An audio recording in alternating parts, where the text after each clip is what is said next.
அந்த இமாம்களுக்கு எவ்வாறு உதவி செய்தார்களோ அதே போன்று அல்லாஹ் நமக்கும் உதவி செய்வான்.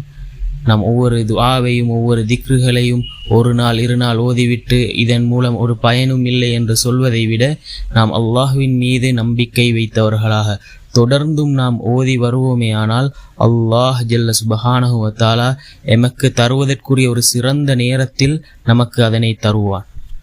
அன்பார்ந்த சகோதரர்களே, நாமும் ஒவ்வொரு நாளும் இந்த திக்ரை ஓதுவோம்.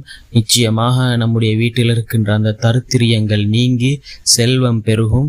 இது நிறைய நல்லவர்கள் இந்த துஆக்களை ஓதி இதன் மூலம் அனுபவப்பட்டிருக்கிறார்கள். அன்பார்ந்த சகோதரர்களே, நாமும் இதனை ஓதுவோம். நிச்சயமாக அல்லாஹ் நமக்கும் உதவி செய்வான். லா இலாஹ இல்லல்லாஹ் அல் மலிக்குல் ஹக்குல் முபீன். லா இலாஹ இல்லல்லாஹ் அல் மலிக்குல் ஹக்குல் முபீன் என்ற இந்த வார்த்தையை நாம்